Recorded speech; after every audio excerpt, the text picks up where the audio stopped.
announcement on screen. Class recordings मैंने add कर दी हैं Google Classroom में, तो students can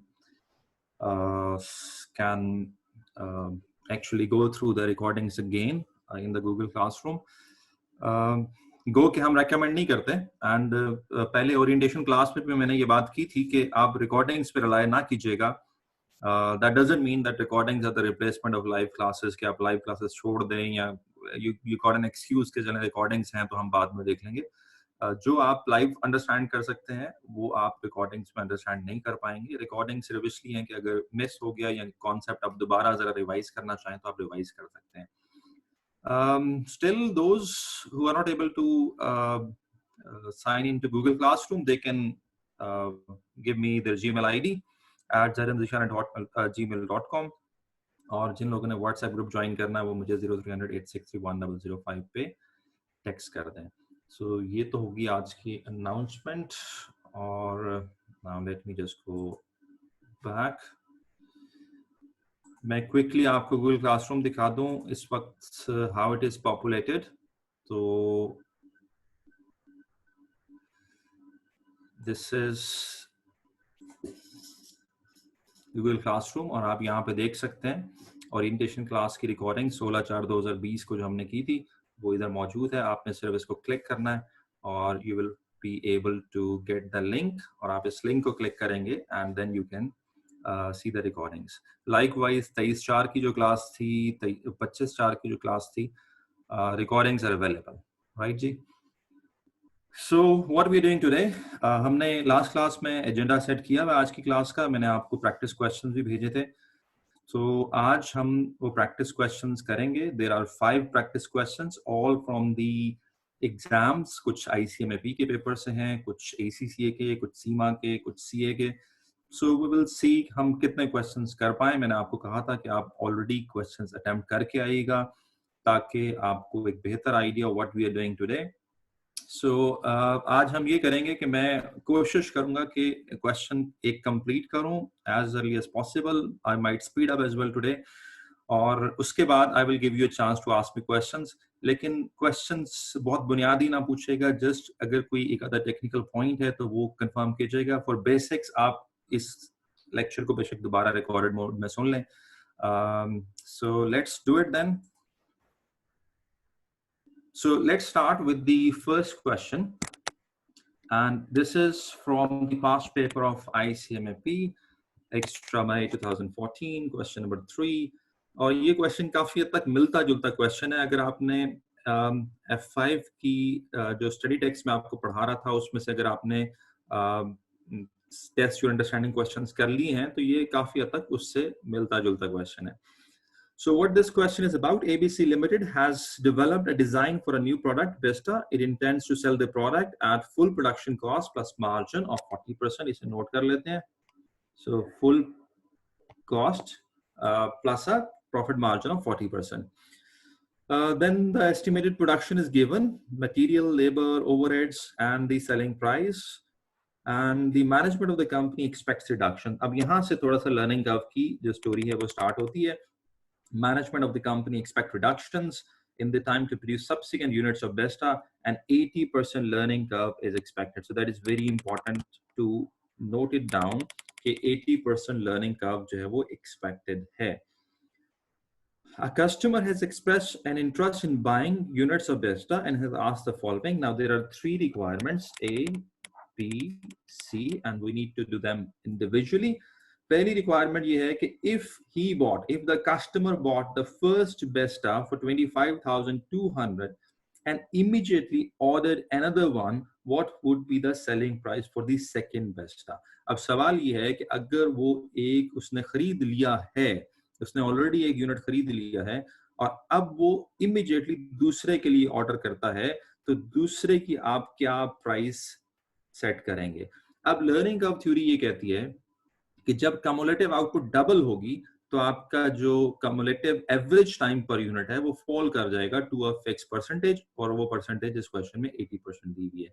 तो जब तो पहला यूनिट बनाया था तो उस पहले यूनिट के बनाने पे 200 घंटे लगे थे. तो यहाँ पे हम ये भी नोट कर लेते हैं कि पहला यूनिट बनाने पे 200 घंटे लगे थे. अब डेफिनेटली जब आउटपुट डबल होगी, 1 से 2 होगा, तो 2 यूनिट्स बनाने पे जो एवरेज टाइम आएगा वो आपका, अब यहां पे हम देख लेते हैं कि टाइम टू मेक 2 यूनिट्स,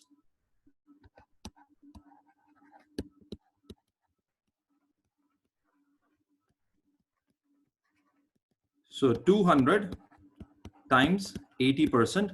तो अब क्या होगा कि जब आप 2 यूनिट बनाएंगे, दूसरा तो 2 यूनिट्स का जो कम्युलेटिव एवरेज आएगा वो 160 आएगा। अब इस कम्युलेटिव एवरेज का मतलब ये है कि जो 2 यूनिट्स बनाने पे आपका जो टोटल टाइम लगेगा वो 320 आवर्स लगेगा। सो 320 hours is the total time. Average 160 है, ठीक है, जब 2 यूनिट आप बनाते हैं तो एवरेज 160 है, लेकिन जो टोटल टाइम होगा आप उसको 2 से मल्टीप्लाई करेंगे तो 320 घंटे। अब इसमें से अगर हम पहले यूनिट का टाइम निकाल दें, ठीक है जी, तो मैं यहाँ पे थोड़ा सा आपके अंडरस्टैंडिंग के लिए फिर लिखता हूँ, total time for 2 units is 320, ठीक है जी, और टाइम फॉर फर्स्ट यूनिट वो कितना है जी, वो हमें पहले ही पता है 200। तो जो दूसरे यूनिट पर टाइम लग रहा है वो कितना लग रहा है, 120 यूनिट्स। अब यहां से हमने क्या किया, हमने लर्निंग कर्व का जो इफेक्ट है, जो टाइम रिडक्शंस हैं, वो यहाँ पे अप्लाई कर दी और हमने ये अंडरस्टैंड कर लिया कि दूसरे यूनिट पे जो टाइम लगेगा वो 120 घंटे हैं। पहले यूनिट पे 200 घंटे लगे थे, लेकिन दूसरा यूनिट बनाने पे 120 घंटे लगेंगे। तो अब जब 120 घंटे लगेंगे तो हमें सारी की सारी जो प्राइसिंग है वो दोबारा करनी पड़ेगी। तो क्या करना पड़ेगा जी, हमें दोबारा एक सेलिंग प्राइस कैलकुलेट करनी है।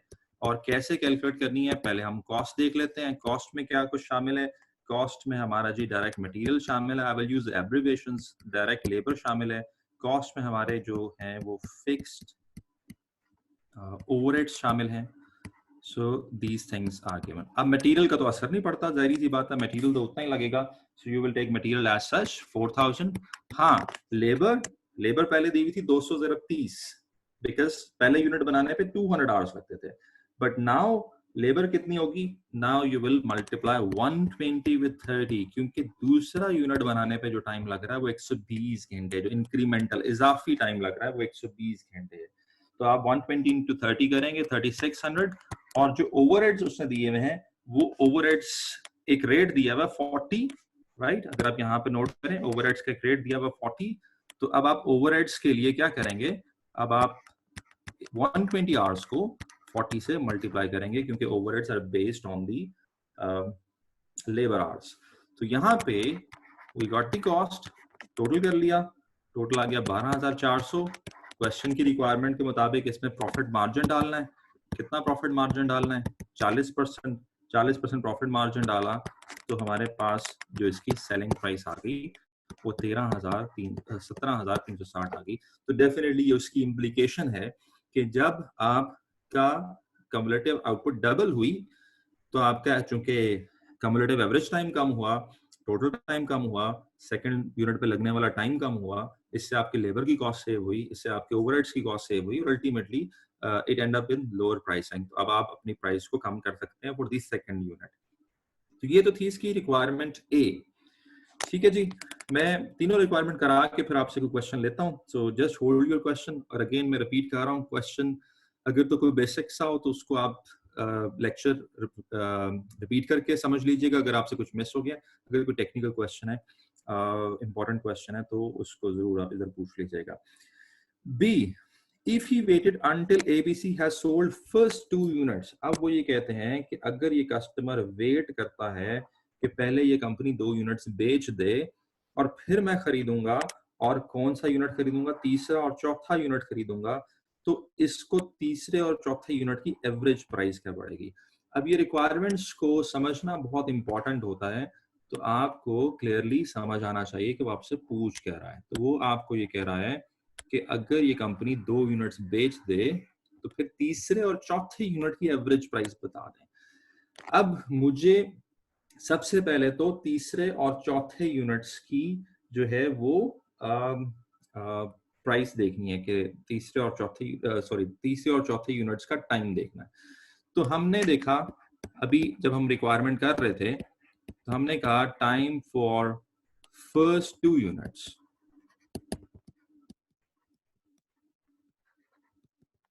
एवरेज टाइम जो फर्स्ट 2 यूनिट्स का था या टोटल टाइम फर्स्ट 2 यूनिट्स का था वो कितना था 320।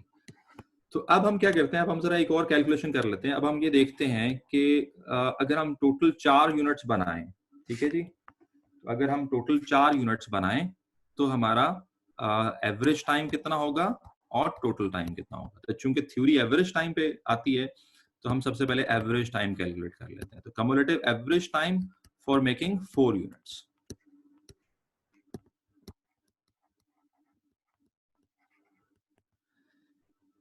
इसमें मुझे एल्जेब्रिक इसलिए यूज करने की जरूरत नहीं है, मैं वो इक्वेशन यूज कर सकता हूँ y is equal to A X B, लेकिन ये चूंकि एक मैनेजेबल डाटा है कि हमने 1 से 2 और 2 से 4 दो दफा इसमें हमने रिडक्शंस करनी है, तो मैं इसको स्ट्रेट अवे ऐसे कर लेता हूँ कि देखें जब प्रोडक्शन 1 से 2 हुई तो टाइम्स 80%, और फिर जब 2 से 4 हुई डबल हुई तो टाइम्स 80%।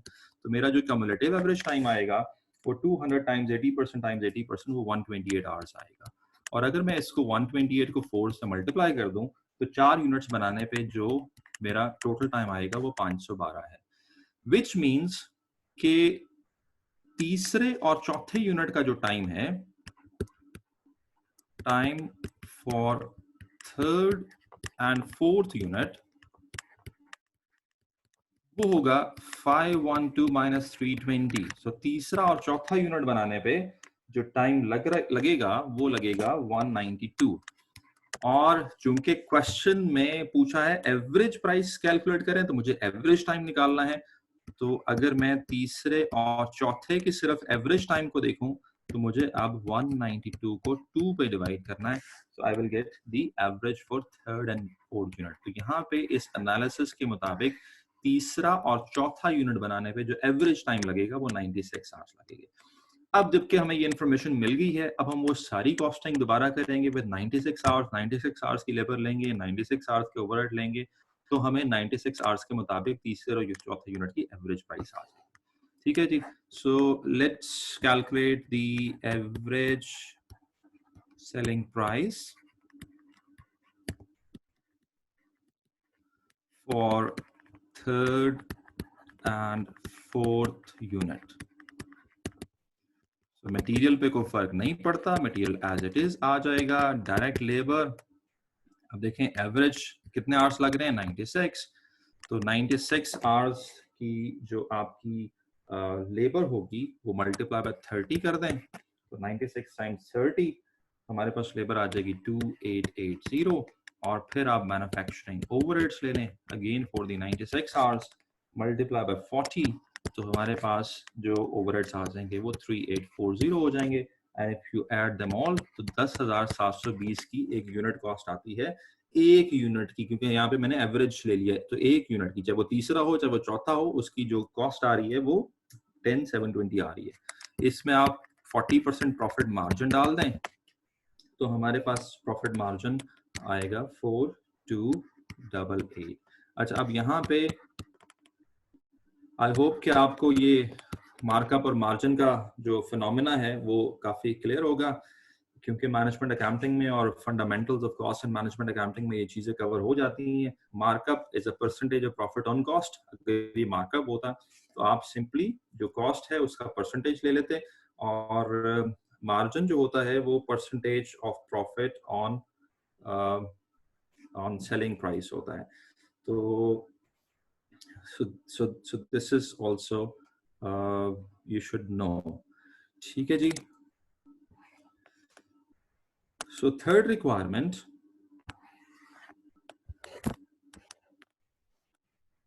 क्या है जी? थर्ड रिक्वायरमेंट है कि if he decided to buy 8 Bestas immediately।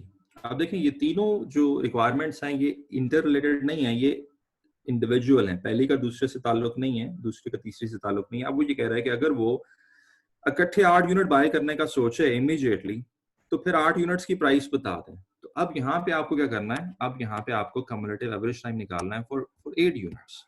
So cumulative average time for 8 units. अब अगेन चूंकि ये मैनेजेबल है, अब मुझे इसमें अलजेब्रिक एक्सप्रेशन यूज करने की जरूरत नहीं है, क्योंकि 8 यूनिट्स के लिए 3 दफा डबल हो रही है, 1 से 2, 2 से 4 और 4 से 8। तो अगर मैं 200 को 3 टाइम्स 0.80 से मल्टीप्लाई कर दूं, सो मुझे यहाँ पे कम्युलेटिव एवरेज टाइम मिल जाएगा for making 8 units, which is 102.4। ठीक हो गया जी। अब डिपेंड करता है कि उसने आपसे क्वेश्चन में रिक्वायरमेंट क्या पूछी है। तो उसने कहा है रिक्वायरमेंट में, अगेन ये बात बड़ी इंपॉर्टेंट है, quote a single price for all 8 units. उसने ये नहीं पूछा कि 8 यूनिट्स की जो है यूनिट प्राइस बता दे, उसने कहा जी 8 यूनिट्स की एक प्राइस, यानी कि basically this would be the total price of all the 8 units. तो यहाँ पे मुझे जो आर्स चाहिए होंगे वो टोटल आर्स चाहिए होंगे, तो मैं इसको 8 से मल्टीप्लाई कर देता हूँ। तो 8 के 8 यूनिट्स बनाने के लिए how many hours we will need 819.20 hours. So these are the total hours required for making 8 units. अब अगेन कॉस्टिंग करते हैं मटेरियल। अब चूंकि 8 यूनिट्स की प्राइस बतानी है तो 4000 into 8, तो मटेरियल आ गया 32,000। अच्छा जी, लेबर के हमने सारे आवर्स निकाल लिए 8 यूनिट्स के, इसको हम मल्टीप्लाई कर देंगे इसकी प्राइस से, इसको 30 से मल्टीप्लाई कर दिया, तो हमारे पास लेबर की कॉस्ट आ गई 24576। और उसके बाद मैन्युफैक्चरिंग ओवरहेड्स, मैन्युफैक्चरिंग ओवरहेड्स के लिए भी आप 819.20 को मल्टीप्लाई कर देंगे 40 से, so these would be the manufacturing overheads 32768. You add them all, 89344. You add profit margin into this, 35737.60, and the price for all 8 units would then be calculated as 1,25,081. So this is your question number 1. और इसमें अगर कोई आपको ambiguity हो रही है, I am like holding for 1 minute, I will take some questions and then I will move to the next question.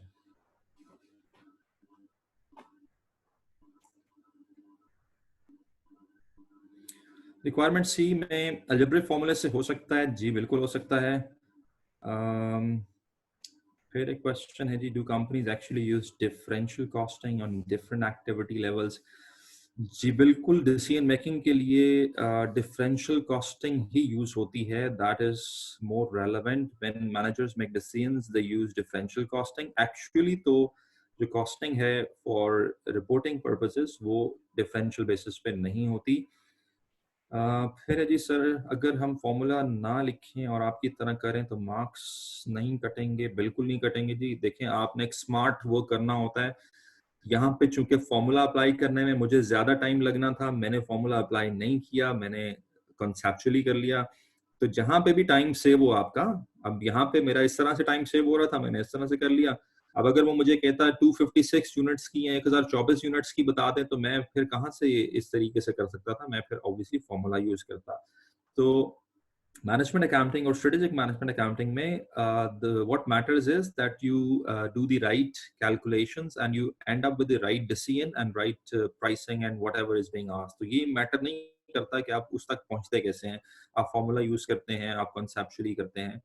और अच्छा जी, अब ये जो है ना कि रिक्वायरमेंट के सर प्लीज अगेन रिपीट कर दें, तो ये शायद मैं ना कर पाऊँ क्योंकि हमें बहुत सारे क्वेश्चंस करने हैं, और आप इसको रिकॉर्डिंग्स में देख लीजिएगा।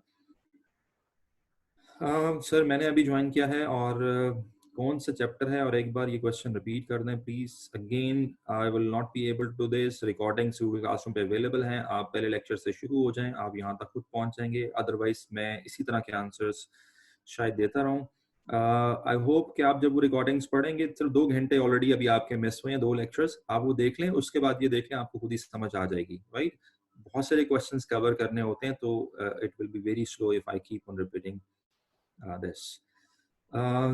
जी, ये बात बिल्कुल ठीक है। Is this accounting information only used in internal cost account? Yes, this is mainly for internal reporting, और फिर कस्टमर को सिर्फ प्राइस बताई जाती है। एक और क्वेश्चन है जी, sir isn't it profit markup percentage as 40%?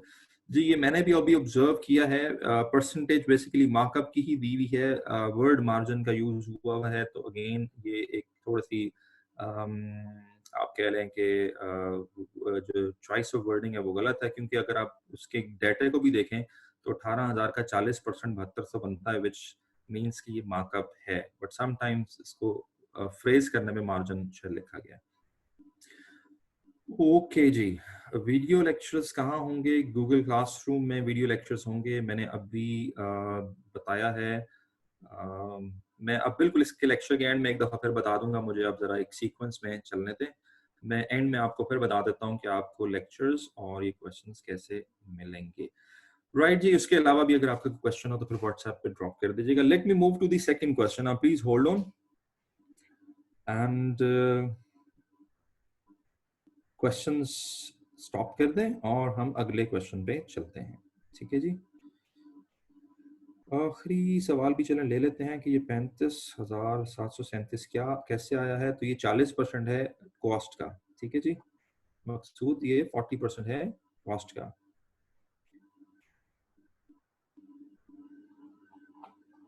Okay, so let me move to the next question.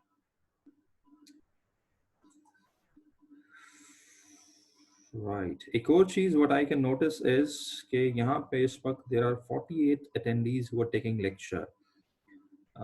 Enrollments इससे कम हैं, तो I guess there are some students who are attending these lectures without enrollments. तो सिर्फ वो students जो मुझे अपना Gmail ID देंगे और अपनी enrollment confirm करेंगे, and their enrollment is being confirmed by the head office as well. Only those students will be added to the Google Classroom. So make sure you are enrolled for this course. अच्छा जी, next question. तो next question is short, but again इसमें एक tricky point है, तो हम उस पे emphasize करते हैं. So this is now question number 2, ICAP Management Accounting, summer 2008, question number 3B. So इसमें क्या है जी, ABC Limited manufactures heavy equipment for use in various industries. It has recently developed and supplied 8 units. अच्छा, अब इस information को मैं highlight कर देता हूँ, आप भी इसको पढ़ें, और अभी एक क्वेश्चन करते वक्त इस इंफॉर्मेशन का एक इम्पैक्ट आएगा, और आई सी आई डोंट नो कि आप उसको पिक कर पाएंगे या नहीं कर पाएंगे, बट दिस इंफॉर्मेशन मैंने इसलिए हाईलाइट कर दी, it has a role in the final answer. क्या कहते हैं कि उन्होंने ऑलरेडी डेवलप कर लिया है और सप्लाई कर दी हैं 8 यूनिट्स, ऑलरेडी ये बना के बेच चुके हैं 8 unit. It took about 5,000 hours to build the first unit. तो पहले यूनिट पे कितने घंटे लगे जी? 5,000 आवर्स। और उसके बाद लर्निंग का है 80% का, और ये लर्निंग इफेक्ट चलता रहेगा 56 यूनिट्स तक। ठीक है जी, 56 यूनिट्स तक ये लर्निंग इफेक्ट चलता रहेगा, विच मीन्स 1 से 2, 2 से 4, 4 से 8, 8 से 16, 16 से 32, और 32 के बाद 56 पे ये रुक जाएगा। डायरेक्ट लेबर 100 पर आवर है, मटेरियल कॉस्ट 400,000 है, वेरिएबल ओवरहेड्स 80 पर डायरेक्ट लेबर आवर है। अब क्वेश्चन ये है कि अगर एक नया कस्टमर है, राइट, अगर एक नया कस्टमर है और वो ऑर्डर प्लेस करता है कितने यूनिट्स के लिए? 8 यूनिट्स के लिए। एक नया कस्टमर है और वो ऑर्डर करता है 8 यूनिट्स के लिए, तो आप प्राइस बताएं जो आप उसको चार्ज करेंगे, और ऐसी प्राइस जिसमें प्रॉफिट भी हो 20% ऑफ सेल्स, प्रॉफिट हो 20% ऑफ सेल्स। तो यहाँ पे अब एक टेक्निकल पॉइंट ये है कि हम यहाँ पे जब ये प्राइसिंग करेंगे तो उसके लिए जो हमें कॉस्टिंग करनी है और उसके लिए जो हमें लेबर आवर्स चाहिए, तो लेबर आवर्स मैं पहले 8 यूनिट्स के लूं या मैं अगले 8 यूनिट्स के लूं? पहले 8 के 1 से 8 या अगले 8 8 से 16? ये सवाल है, मैं इसका क्विक रिस्पॉन्स चाहूंगा so that I get an idea कि मुझे पता लगेगा आपको क्वेश्चन आप पिक कर रहे हैं या नहीं। तो जवाब आया जी ताहा का 9 to 16 unit would be considered. Exact, बिल्कुल ठीक जवाब है, which means you are able to pick this question. इस क्वेश्चन में यही एक ट्रिक है। नेक्स्ट एट जी, थैंक यू वेरी मच। सारों ने तकरीबन ये करेक्ट ही जवाब दिया है। तो इसमें बहरहाल यही ट्रिक है। इनिशियली अगर आप वो वाली जो लाइन है अगर आप मिस कर जाते, जिसको मैंने थोड़ा सा 2-3 दफा एम्फसाइज भी किया, तो जब एग्जाम में क्वेश्चन स्टूडेंट कर रहे होते हैं तो क्विकली वो कुछ मिस कर जाते हैं, जिसकी वजह से फिर वो जल्दबाजी में पहले 8 कैलकुलेट कर देते हैं। मैंने एक दो दफा ये टेस्ट में क्वेश्चन भी दिया है, तो स्टूडेंट्स पहले 8 कैलकुलेट कर जाते हैं। तो अब यहाँ पे एक बात तय होगी कि हमें जो घंटे चाहिए वो चाहिए 9 से 16 यूनिट्स के, 9 से 16 यूनिट्स के। तो अब अगर मैं पहले 8 यूनिट्स के कैलकुलेट कर लूं, ठीक है जी, पहले 8 यूनिट्स के, अब लेट्स से मैं फॉर्मूला यूज कर लेता हूं। तो पहले 8 यूनिट्स के, so first unit is 5000, ठीक है जी। और मैं देखना चाहता हूँ 8 यूनिट्स पे, और b क्या होगा जी, b log of 80 divided by log of 2 होगा, ठीक है। ये हम पहले भी कई दफा कैलकुलेट कर चुके हैं, तो मैं ऊपर से जाके इस वैल्यू को ले लेता हूँ। b को अगर मैं log of, तो ये यहाँ से आप देखें, ये हमने एक दो दफा पहले भी किया हुआ है। दिस इज -3219, ठीक है जी। अगर आप log इस पर खुद भी कैलकुलेटर पे ले लें, log of 80 divided by log of 2, तो -3219। अच्छा जी, अब आप इसको कैलकुलेट कर लें तो आपको पता लगेगा कि जो एवरेज आवर्स हैं वो 2560 हैं फॉर द फर्स्ट 8 मिनट्स, ठीक है जी। तो अब मैं क्या करूंगा, अब मैं एवरेज आवर्स निकालूंगा दोबारा, और किस पे निकालूंगा, 16 यूनिट्स पे। तो अगेन 16 यूनिट्स पे मैं एवरेज आवर्स निकाल लेता हूं, और वो एवरेज आवर्स आते हैं फॉर द फर्स्ट 16 यूनिट्स, और वो आते हैं 2048। अच्छा, अब मुझे 9 to 16 यूनिट्स के आवर्स चाहिए। कैसे आएंगे, मुझे इसको 8 से मल्टीप्लाई करना है ताकि इसके टोटल आवर्स आ जाएं, इसको भी 8 से मल्टीप्लाई करना है ताकि, सॉरी, इसको 16 से मल्टीप्लाई करना है ताकि इसके टोटल आवर्स आ जाएं। तो जब मैं 2560 को 8 से मल्टीप्लाई करता हूं तो ये आवर्स बनते हैं 20480। ये क्या हो गए, total hours required for making 8 units. और जब मैं 2048 को 16 से मल्टीप्लाई करता हूं तो मेरे पास ये आते हैं 32,768। ये कौन से आवर्स हैं, total hours for making 16 units.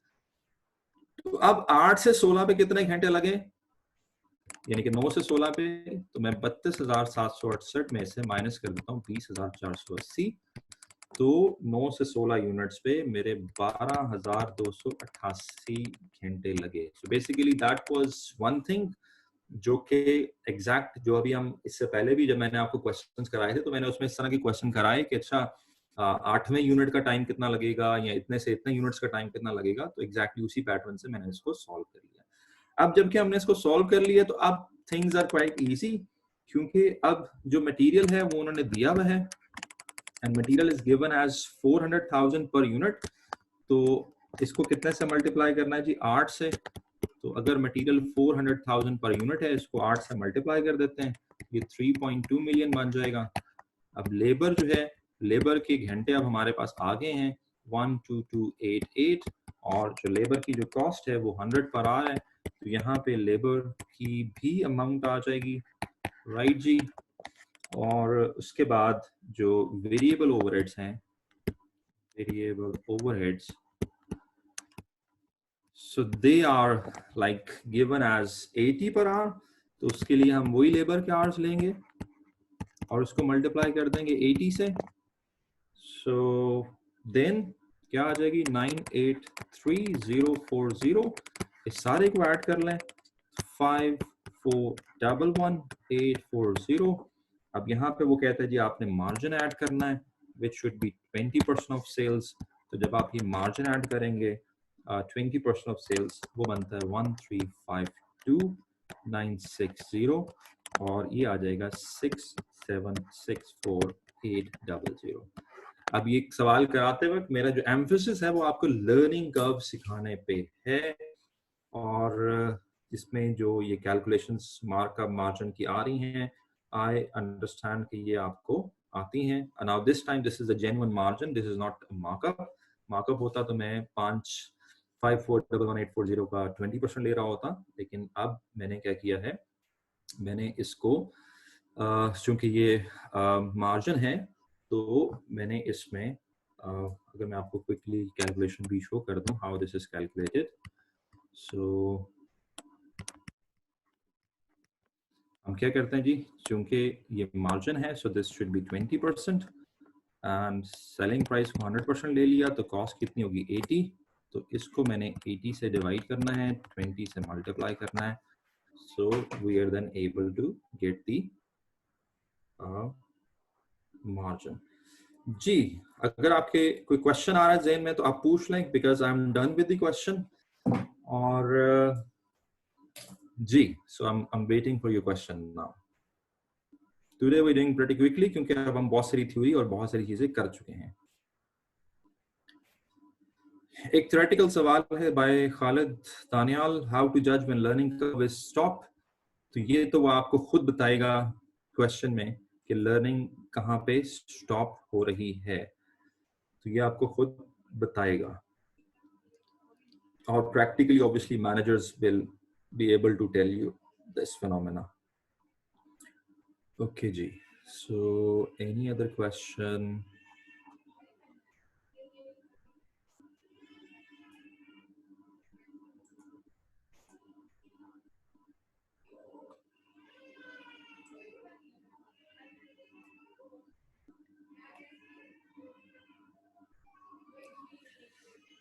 चलिए समझ आ गया. Okay, thank you. I just join the class, can you explain log thing again. चलें, ये लॉग वाली चीज बता देते हैं, लेकिन इसमें बताने वाली बात एज सच सिर्फ इतनी है कि जो फॉर्मूला है वो है y equals a X B, और इसमें जो b है वो कॉफिशिएंट है, ठीक है. और इसकी जो वैल्यू आएगी वो आती है by taking log of r और लॉग ऑफ 2 से. r यहाँ पे क्या है, लर्निंग रेट. इसीलिए आप क्या करेंगे, कैलकुलेटर पे लॉग का बटन दबाएं, लर्निंग रेट 80% है, 0.0 दबाएं, जो भी वैल्यू आए वो यहाँ पे लिख लें. उसके बाद कैलकुलेटर पे लॉग का बटन दबाएं, 2 दबाएं, जो भी वैल्यू है वो यहाँ पे लिख लें, इसको डिवाइड करें तो आपके पास कोएफिशिएंट आ जाएगा. और अगर इसको डायग्रामेटिकली बताया जाए, जो कि मैं पहले लेक्चर्स में बता चुका हूँ, तो बेसिकली लर्निंग का आपका स्लोप चूंकि डाउनवर्ड स्लोप होता है और इन्वर्स होता है, जैसे जैसे टाइम बढ़ेगा आपका, जो जैसे जैसे प्रोडक्शन बढ़ेगी आपका कम्युलेटिव टाइम पर यूनिट गिरना शुरू हो जाएगा. तो इसलिए इसका जो स्लोप है, जो कोएफिशिएंट है, जो b की वैल्यू है वो नेगेटिव में आती है. So this is how we calculate this thing. ठीक है जी. और इसको अगर आपको क्विकली मेरे समझाने में समझ नहीं आया, आई रेकमेंड पिछला लेक्चर और पहले 2 लेक्चर्स आप जरूर देखें, क्योंकि ये छोटे छोटे गैप्स अगर आपके नॉलेज में रह जाएं तो फिर आप डेफिनेटली इसी किस्म के सवाल एंड तक भी पूछते रहेंगे. तो अपने गैप्स को खुद ब्रिज करें. ये मैं आपको पहले बता चुका हूँ कि ये एक ऐसा टॉपिक है जो किसी भी टॉपिक के साथ आ जाता है. ठीक है जी. सो डू एक्सपेक्ट कि कल आप कोई बजटिंग का सवाल कर रहे हो, स्टैंडर्ड कॉस्टिंग का कर रहे हो, डिसीजन मेकिंग का कर रहे हो, ट्रांसफर प्राइसिंग, व्हाटएवर, जो भी आप सोच सकते हो topic, life cycle costing, activity based costing, पता लगे कि उसके अंदर लर्निंग कर्व की एप्लीकेशन भी आई हुई है और इसकी बहुत वेरिएशंस हैं. तो make sure you understand the whole thing. ठीक है जी.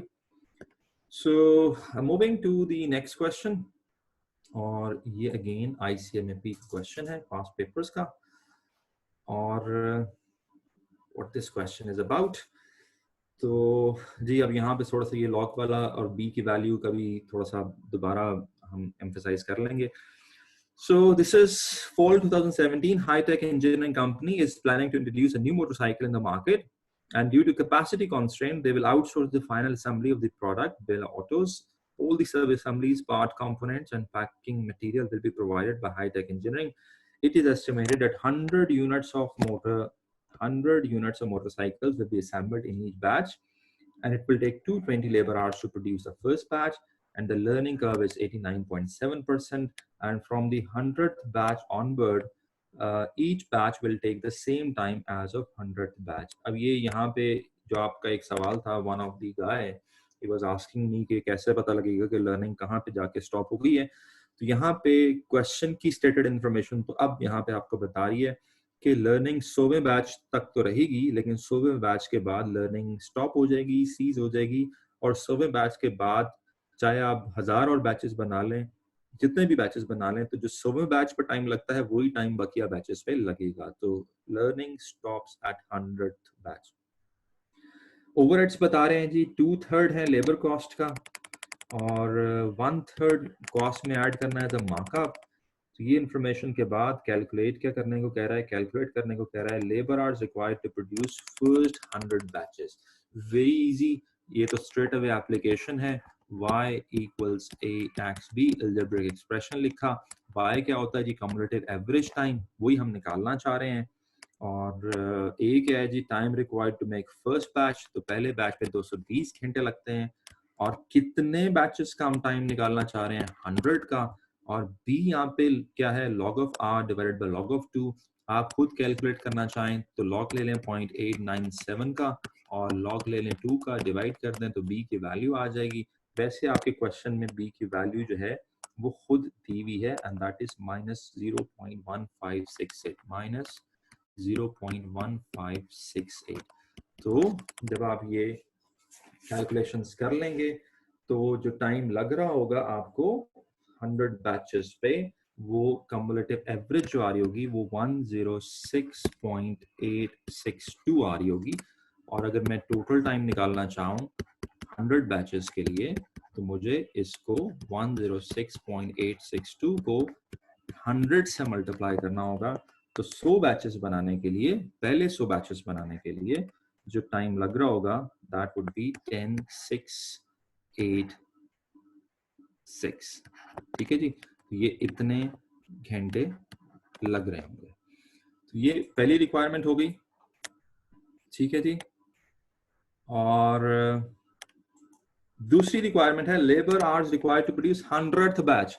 अच्छा, अब इसके लिए 100 बैच के लिए क्या करना पड़ेगा, अब मुझे 99th बैच की भी एक दफा वर्किंग करनी पड़ेगी, क्योंकि देखें theoretically time required was A, this is B. So time required for 100th batch would be the difference between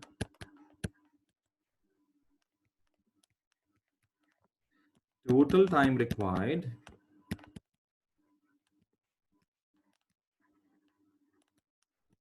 for 100 batches minus the total time required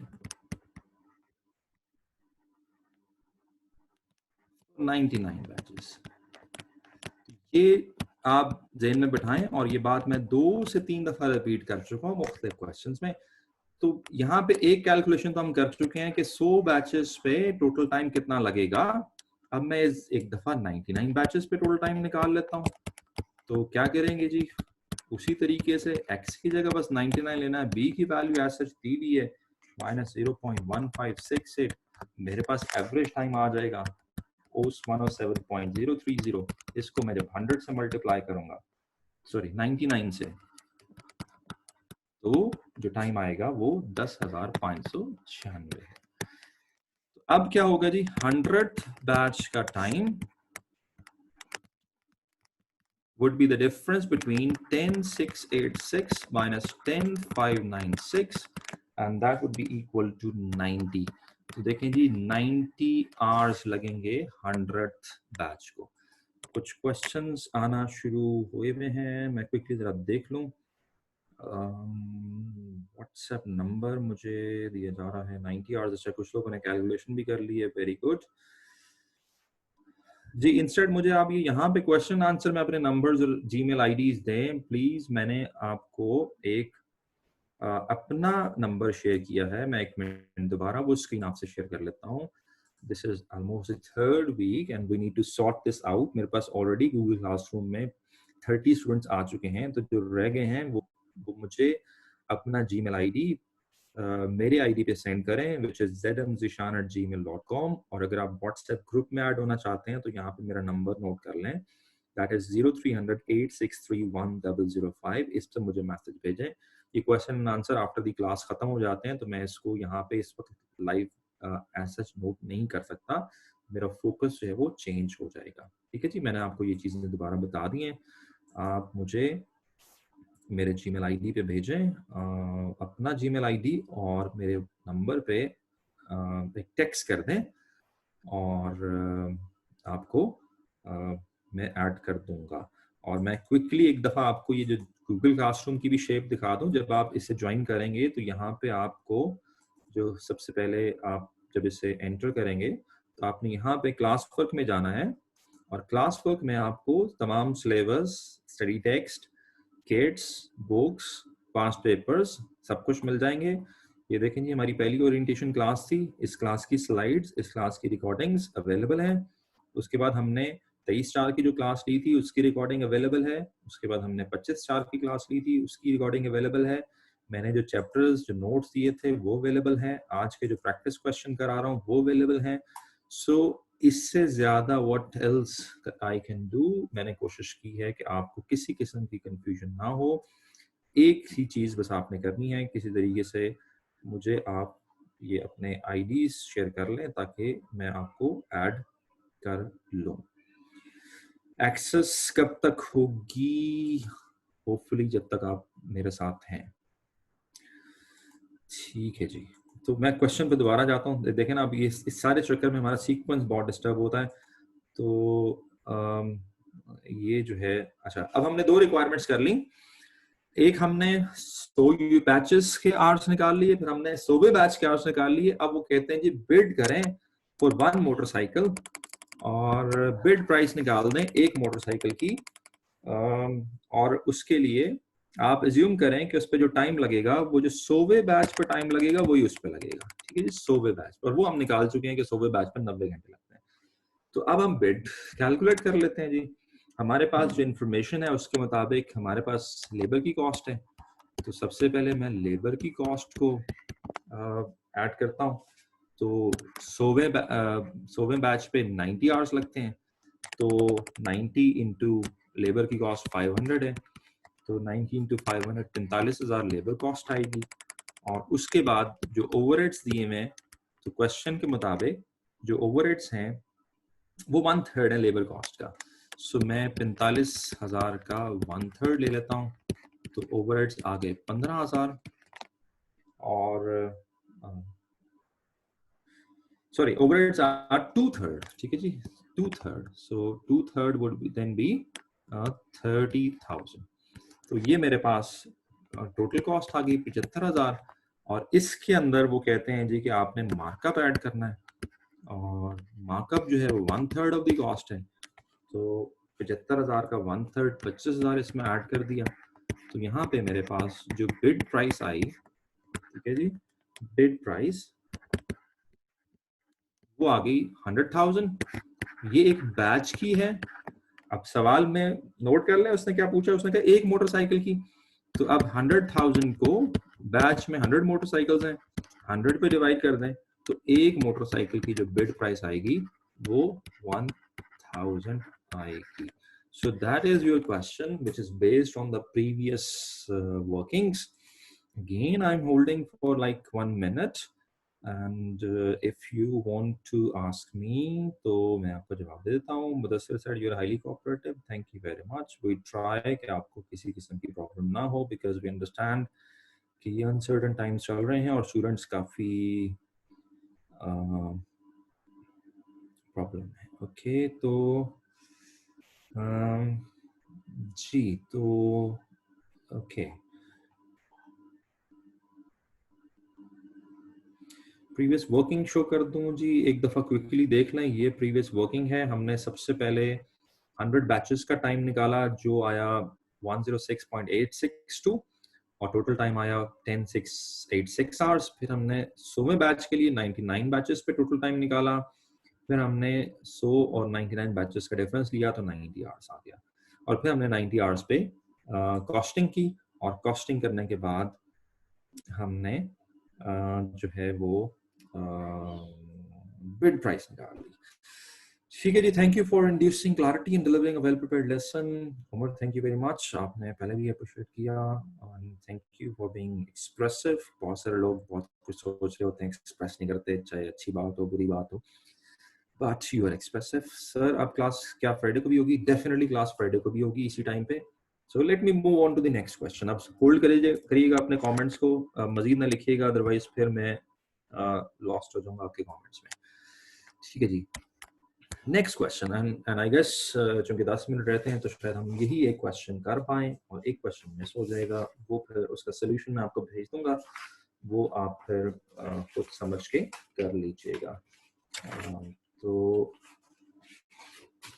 question number 4. Now this has been adapted from ACCA Performance Management F5 का जो paper है। तो इसमें अब क्या है जी, chair company has developed a new type of luxury car seat. The estimated labor time for the first unit is 12 hours. देखें जी, पहला यूनिट को 12 घंटे लगते हैं। लर्निंग कर्व 75% है और ये पहले 8 यूनिट्स पे अप्लाई होगा। ठीक है जी, is expected to apply for the first 8 units produced. Cost of labor is 15 per hour. Cost of material is 230 per unit. ये देखिए, जिस तरह मैं इस क्वेश्चन को पढ़ते पढ़ते 7 चीजें हाईलाइट कर रहा हूँ, आप भी एग्जाम में इसी तरह अंडरलाइन करते रहें और इसको लेबल भी करते रहें। फॉर एग्जांपल, जब इसने कहा कि जी time for the first unit is 12 hours, आप इसको लेबल कर सकते हैं ए। ठीक है, तो आप साथ के साथ चीजों को लेबल भी करते रहें। तो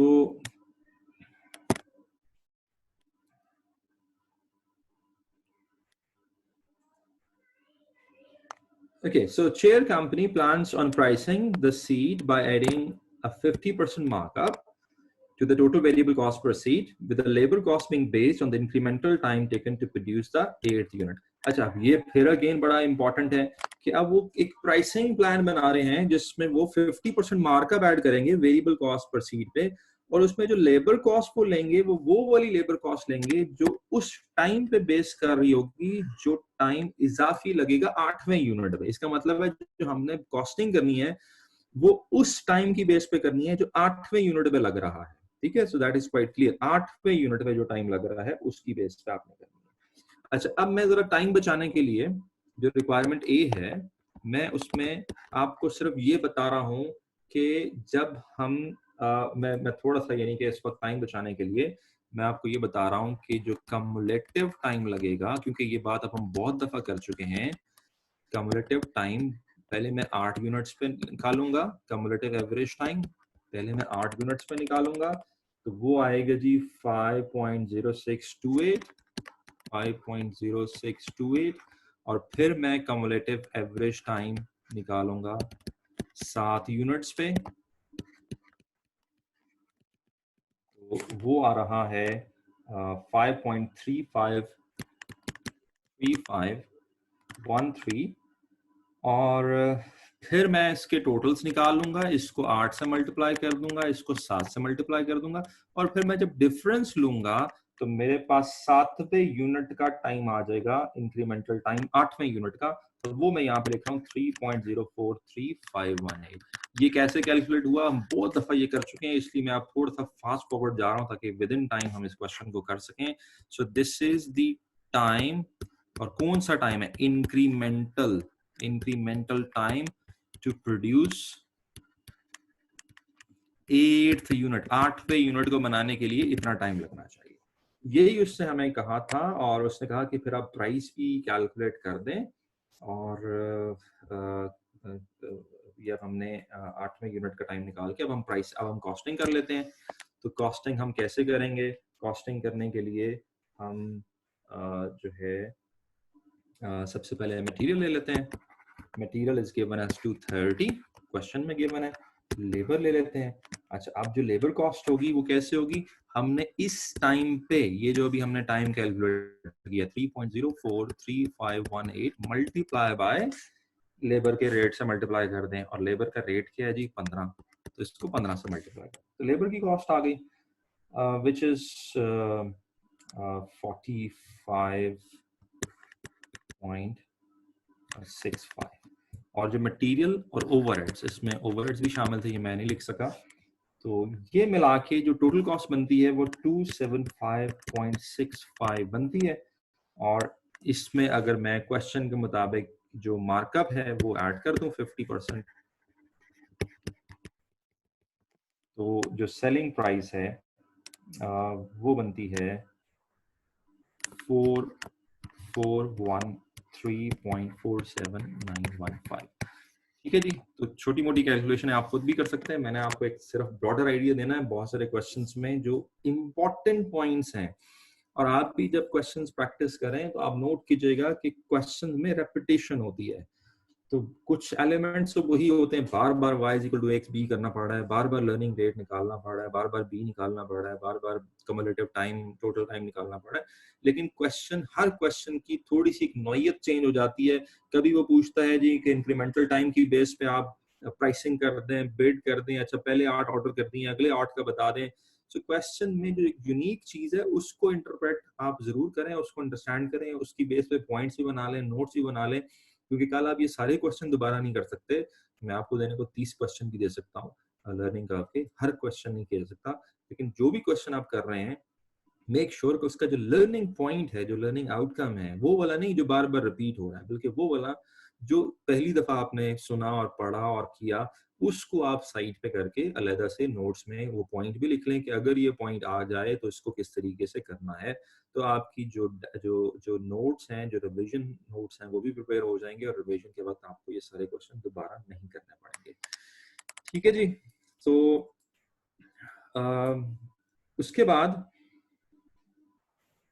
उसके बाद ये क्या कहता है, अच्छा उसके बाद ये क्वेश्चन ना यहाँ से जरा, यहाँ पे फुल स्टॉप के बाद अगला पैराग्राफ स्टार्ट हो जाता है, लेकिन यहाँ पे पैराग्राफ कंटिन्यू हो गया। So take it as another paragraph. तो ये कहते हैं जी, first phase of production has now been completed for the new car seat, the first unit actually took 12.5। अब देखें ये एक नई बात आ गई कि अब वो आपको एक्चुअल डाटा दे रहा है। अब तक वो क्वेश्चन में हमेशा एक्सपेक्टेड करके ही बता रहा था, अब वो आपको एक्चुअल डाटा दे रहा है और वो कह रहा है एक्चुअल में पहले यूनिट को 12.5 घंटे लगे। आप नोट करें तो क्वेश्चन में पहले यूनिट को 12 घंटे लगने चाहिए थे, एक्सपेक्टेड ये था, लेकिन वो कहता है जी पहले यूनिट को ही 12.5 घंटे लग गए। और फिर वो ये कह रहा है कि फर्स्ट 8 यूनिट्स पे जो कम्युलेटिव टाइम लगा वो 34.3 आवर्स लगा। एक और इन्फॉर्मेशन उसने आपको दी और ये एक्चुअल इन्फॉर्मेशन दे रहा है। और फिर वो कह रहा है इसके बाद लर्निंग खत्म हो गई, यानी कि 8वें यूनिट्स के बाद लर्निंग खत्म हो गई। और फिर वो कह रहे हैं जी चेयर कंपनी इज प्लानिंग, तो अब ये कर रहे हैं कि ये अपनी प्राइस को चेंज करें ताकि वो रिफ्लेक्ट करें उस एक्चुअल टाइम को। अब हम बाज का जब प्लानिंग पढ़ते हैं तो हम ये भी कहते हैं कि प्लानिंग में आप अपने एस्टिमेट्स को based on real data revise भी करते हैं। तो समझें ये कंपनी चाह रही है कि अपने एस्टिमेट्स को जरा रिवाइज करते हैं, क्योंकि पहले यूनिट पे 12 की बजाय 12.5 घंटे लग गए। तो इसका मतलब ये हुआ। और यहाँ पे लर्निंग रेट का भी अभी हम निकाल के देखते हैं, तो हो सकता है लर्निंग रेट जो उन्होंने कहा था 75% है, हो सकता है वो भी डिफरेंट हो। तो जब ये चीजें डिफरेंट होंगी तो डेफिनेटली इनकी कॉस्टिंग और प्राइसिंग डिफरेंट हो जाएगी। तो अब रिक्वायरमेंट क्या है? रिक्वायरमेंट है जी एक्चुअल लर्निंग रेट बताते हैं। अब ये वाली चीज भी मैंने आपको पिछली क्लास में सिखाई थी कि अब कॉन्सेप्चुअली आपका ये पॉइंट यू बन रहा है कि पहले यूनिट को जब 12.5 घंटे लगे तो पहले से 2 में डबल करने में हमें नहीं पता लर्निंग रेट क्या है, फिर 2 से 4 में हमें नहीं पता लर्निंग रेट क्या है, फिर 4 से 8 में हमें नहीं पता लर्निंग रेट क्या है। लेकिन हमें ये पता है कि जब ये सारा कुछ हुआ तो जो कम्युलेटिव एवरेज टाइम आया वो 34.3 आया। तो यहाँ पे दिस इज 12.5 R3 इक्वल 34.3। इसको जब आप सॉल्व करेंगे तो आपके पास जो R की वैल्यू आएगी दैट इज 0.70, विच मीन्स कि इस वक्त जो एक्चुअल लर्निंग रेट है, एक्चुअल लर्निंग रेट वो है 70%। तो प्रीवियसली हम ऐसे क्वेश्चन कर चुके हैं जिसमें हमने लर्निंग रेट निकाला था। हाँ, इसके अंदर एक एक्स्ट्रा पॉइंट ये है कि लर्निंग रेट निकालना है बेस्ड ऑन एक्चुअल डाटा, और एक्चुअल डाटा उसने आपको दिया हुआ है। ठीक है, इसी से मिलता जुलता क्वेश्चन अगला एक सीमा का भी है जो शायद आज ना हो पाएगा, लेकिन वो भी बड़ा अच्छा क्वेश्चन है। उसके अंदर भी एक चक्कर सा दिया हुआ है, उसके अंदर भी डेफिनेटली क्वेश्चन पुट इस तरह किया हुआ है कि स्टूडेंट कंफ्यूज हो जाता है बिटवीन अच्छा वो कौन सा डेटा था, ये कौन सा डेटा है, मैंने क्या करना है। तो दिस इज अनदर लर्निंग कि एक एक्सपेक्टेड डाटा था और एक एक्चुअल डेटा है, और उसने कहा रेट निकालो एक्चुअल डेटा की बेस पे। ठीक है जी। सो ये अब हमने रेट निकाल लिया। अब थर्ड पॉइंट ये है, which is the last point in the question, last requirement, और फिर मैं आपके क्वेश्चन ले लेता हूँ। Briefly explain whether adjusted price charge by share company will be higher और लोअर। अच्छा, अब उसने ये नहीं कहा थर्ड रिक्वायरमेंट में, उसने ये नहीं कहा कि एडजस्टेड प्राइस निकाल दो, कह भी सकता था, ये नहीं मांगा उसने। ठीक है, उसने ये नहीं कहा कि एडजस्टेड प्राइस निकालो। अगर वो कह देता तो मैं जो नई वाली इंफॉर्मेशन है उसकी बेस पे लर्निंग रेट 70% की बेस पे 8वें यूनिट का मैं टाइम निकालता और फिर मैं वो कॉस्टिंग दोबारा करता और प्राइस निकाल देता दोबारा। लेकिन वो अब ये नहीं कह रहा। अब वो थ्योरेटिकली आपसे पूछ रहा है कि अगर आप एडजस्ट करोगे, अगर ये कंपनी एडजस्ट करती है प्राइस, लर्निंग रेट पहले 75% था, अब लर्निंग रेट 70% है, तो क्या जो एडजस्टेड प्राइस है वो हायर होगी या लोअर होगी? ये अब सवाल मेरे ख्याल में आपसे पूछना बनता है कि अगर ये कंपनी जिसका पहले लर्निंग रेट 75% था, अब उसका लर्निंग रेट 70% हो गया है, तो 70% लर्निंग रेट के होने की वजह से इनकी जो नई प्राइस है वो हायर हो जाएगी या लोअर हो जाएगी? जवाब आना शुरू हो गए। Let me check that.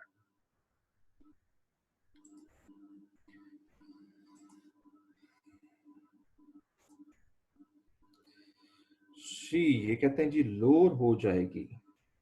Okay, एक जवाब आया जी कि लर्निंग स्लो हो गई है और प्राइस हायर हो जाएगी। तो देखें जी, अब ये कंफ्यूजन तो हो गई क्रिएट। फिर एक जवाब आया हायर, फिर एक जवाब आया हायर, फिर एक जवाब आया लोअर, फिर लोअर, फिर हायर, फिर लोअर, फिर लोअर, फिर हायर। ओके, स्टॉप इट, अब यहाँ पे रुक जाएं।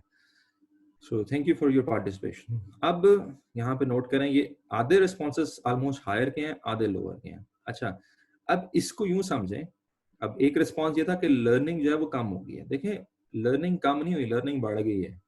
अब कैसे बढ़ गई है? थ्योरी पे जाएं। थ्योरी ये कहती है कि जब आपकी आउटपुट डबल होगी तो जो कम्युलेटिव टाइम है वो एक परसेंटेज से गिर जाएगा, परसेंटेज तक गिर जाएगा। अच्छा, वो कितना गिर जाएगा? पहले 75% गिर रहा था, अब 70% गिर रहा है, तो टाइम तो ज्यादा गिर रहा है। विच मीन्स कल अगर लर्निंग 60% हो जाती है तो टाइम तो मजीद गिरेगा, टाइम तो मजीद रिड्यूस होगा। अब यही इसके अंदर लर्निंग कर्व के सवाल में एक कंफ्यूजन क्रिएट हो जाती है। स्टूडेंट ये समझता है कि 70% लर्निंग कम है, 75% लर्निंग ज्यादा है। थ्योरी में ये जो रेट ऑफ लर्निंग है ये रिडक्शन इन टाइम को शो करता है। तो जितना टाइम ज्यादा, जितना जितना जो परसेंटेज टाइम जो है वो गिरेगा ज्यादा, तो पहले 75% से गिर रहा था, अब जो है वो इट इज रिड्यूस्ड, पहले 75% तक आ गया था, अब 70% तक आ गया है। ठीक है, तो 70% लर्निंग रेट का मतलब है कि अगर पहले यूनिट को 100 घंटे लगे थे तो दूसरे यूनिट को 70 घंटे लगेंगे। 75% लर्निंग रेट का मतलब ये है कि अगर पहले यूनिट को 100 घंटे लगे थे तो दूसरे यूनिट को 75 घंटे लगेंगे। मैं ये यहाँ पे लिख भी देता हूँ ताकि आपको ये बात जरा क्लियर हो जाए। तो 75% का मतलब ये है कि अगर पहले यूनिट को 100 घंटे लगे थे तो दूसरे को 75 लगेंगे।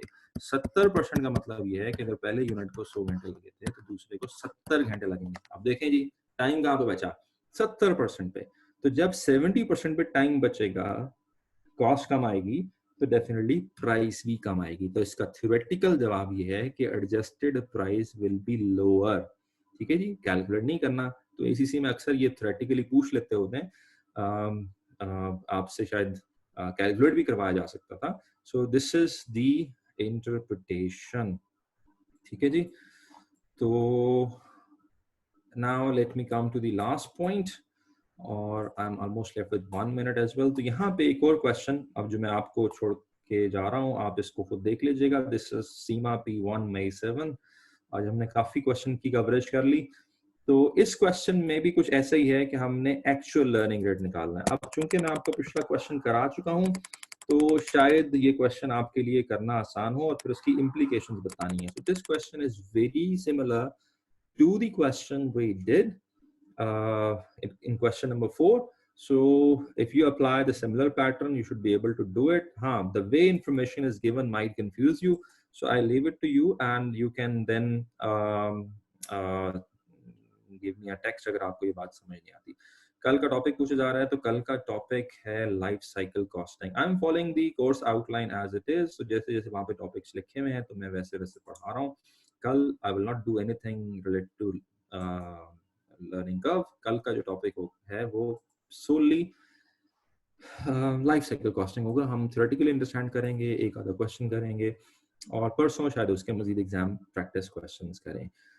लास्ट में मैं एक दफा फिर ये स्लाइड शो कर रहा हूँ, I am repeating it again and again. वो स्टूडेंट्स अभी मैं देख रहा हूँ कि तकरीबन 50 के करीब अटेंडीज हैं। एक तो जिन लोगों ने एनरोलमेंट नहीं कराई वो एनरोलमेंट कराएं ताकि वो लेजिटिमेट स्टूडेंट्स बने। दूसरा, अगर आप गूगल क्लासरूम अभी तक आप उसमें ऐड नहीं हुए तो मुझे zmzishan@gmail.com पे मेल भेजें अपने जीमेल आईडी से, मैं आपको ऐड कर देता हूँ। और अगर आपने व्हाट्सएप ग्रुप में ऐड होना है तो मुझे 0300-863-1005 पे टेक्स्ट करें।